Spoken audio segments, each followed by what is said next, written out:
Hello. I wanted to record this video for you all and say hi. I hope your week's going well. It is week 2 of our May consistency challenge.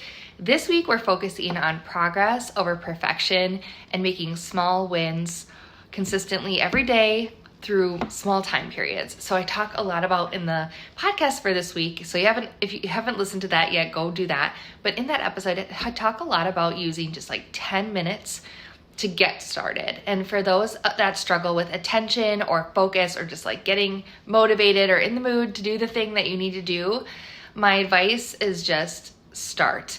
And I think Mel Robbins has this concept. I think it's one of her books. It's like the 5 method, or you count 1, 2, 3, 4, 5, and then you do the thing. It's kind of similar. For me, it's saying, okay, I'm just going to spend a short amount of time and get started. Because if I do that, then I gain momentum that way. So we talk about getting started in 10-minute increments. So I shared in the podcast that one of my good friends that I used to work out with used to say, if you don't feel like working out, just get started, work out for 10 minutes. If you don't feel like working out after that, like you can totally stop. But if you feel motivated and you're into it and you're not even thinking about it anymore, you just find yourself continuing to do the thing. And that's what I want you to think about here with your work. Sometimes in our minds, we make up stories that things take longer than they do, or I need this dedicated, focused, uninterrupted white space on my calendar to do something. And then we go to do the thing later because, of course, we don't have the perfect opportunity.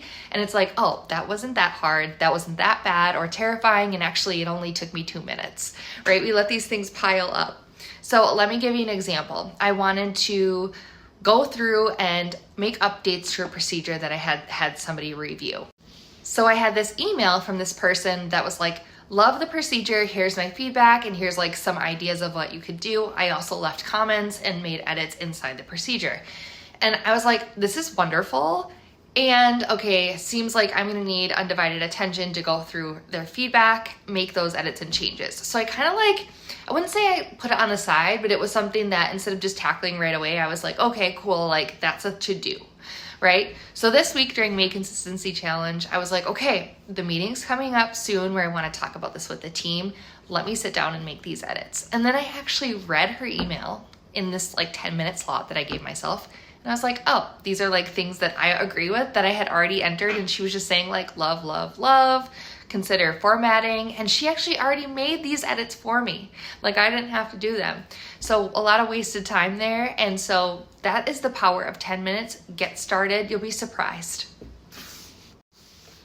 The other thing that just 10 minutes does for you is help you realize how much time you actually have and how much time you waste. So if you were to stare at an analog clock for 10 minutes, the 60 or the second hand going around for 60 seconds, 10 times, you'd be like, wow, 10 minutes is quite a lot.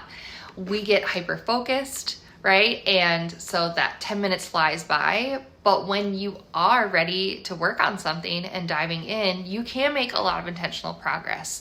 So that is what I want you to work on this week. I hope that you've kind of started to experiment with it, think about it. And it's a tip that you can use too at home, right? This weekend, if there's a task or chore or thing you just gotta do, set a 10-minute timer, do the thing for 10 minutes and then be done. And then see if your motivation is there. And if it is, keep going. If it's not, you spent the 10 minutes and then rinse and repeat. All right, let me know in the comments how it's going.